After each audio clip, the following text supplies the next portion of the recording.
What's going on, everybody? Welcome to the wrap up with me, Ryan A. Polk. And for this episode, I am going to review Venom. Venom, which is technically the first Marvel supervillain movie that done came out. And I know you guys probably already heard how critics were slamming this movie, saying that it was Daredevil, Catwoman terrible, and you may have heard some mixed reviews from fans, but I'm gonna tell you right now, do not listen to the critics at all. No, this movie definitely did not deserve so much negativity like how it has been getting from critics. Me personally, I thought it was better than Daredevil and Catwoman together. Those two, we're not gonna really go into those movies right now. But the movie stars Tom Hardy, who has prior played a villain before in the DC universe, Bane in The Dark Knight Rises. Now, I will say this: I do like Tom Hardy as Venom better. He's definitely a way better Venom than he is a Bane.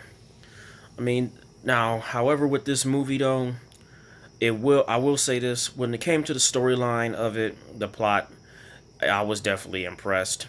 It was because I really did not know what to think. I really could not even think about what would it be about with Venom, except for like a usual origin story. Like, okay, it's Eddie Brock.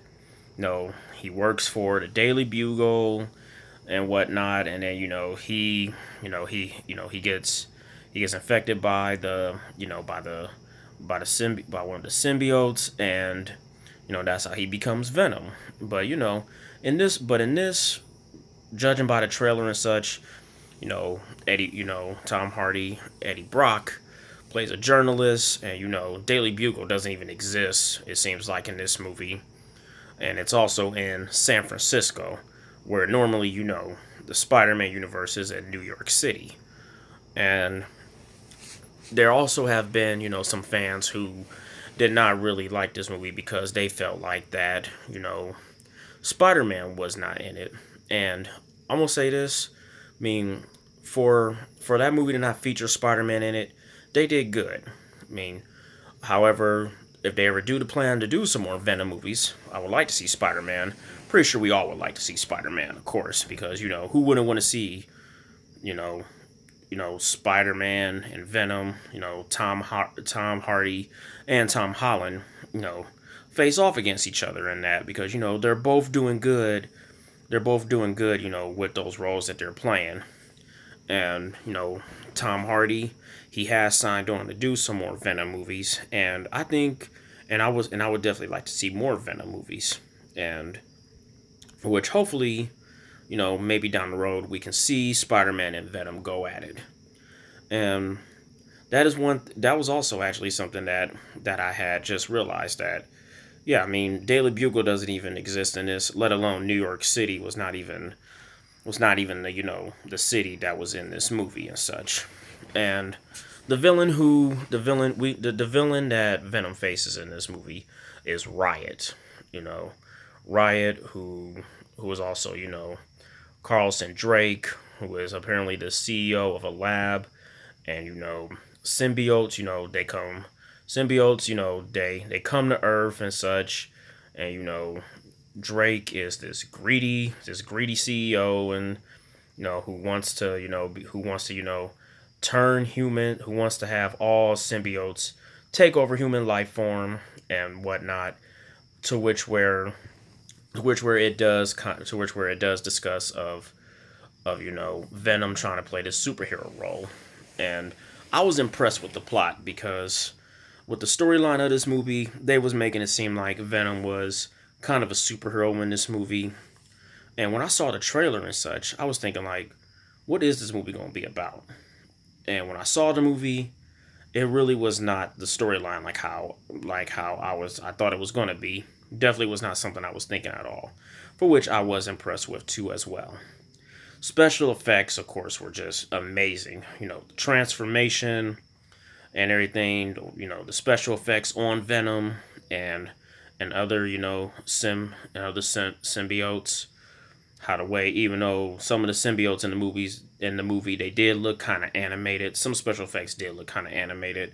I will say that when it came to the symbiotes, squirming around and everything, and being attached to humans and animals. And Venom, it did start out kind of slow in a way, but I mean, it was no, it was an origin. So you got some superhero origin movies. Well, this is a supervillain movie.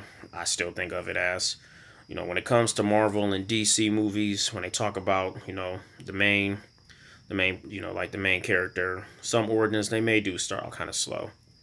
But Venom, I do think that it started out kind of slow, but still wasn't a bad movie. And there were a few laughs in this movie.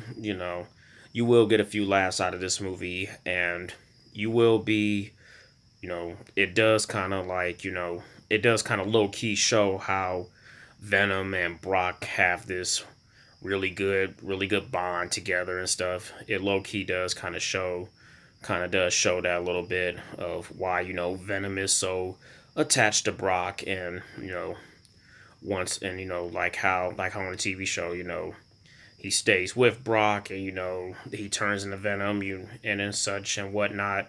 Venom takes over him.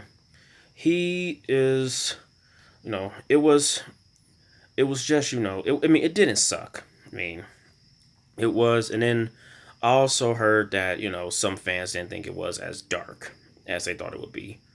For which I don't even think Venom is so much a dark character. I mean, of course he may look dark because of how the way he looks. I mean, he looks like a scary monster, and that appearance can come off as dark.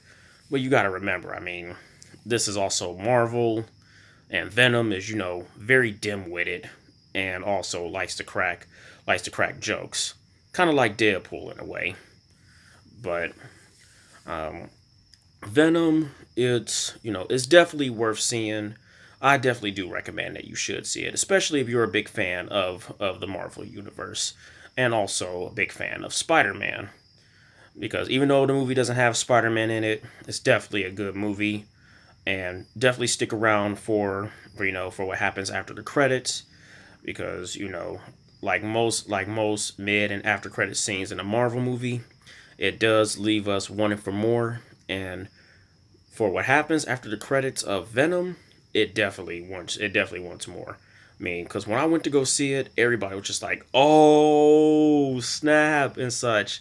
And then what I also thought was also good was that how I thought this was also a good movie to fans was because after when the movie went off, everybody, including me, we all gave that movie a round of applause. We absolutely did.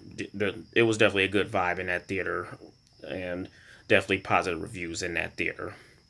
So, in conclusion, out of 5 stars, a I give Venom 2 out of 5 stars, and for its grade, I give Venom a B minus. So until next time, this is Ryan A. Polk with the wrap up, signing off.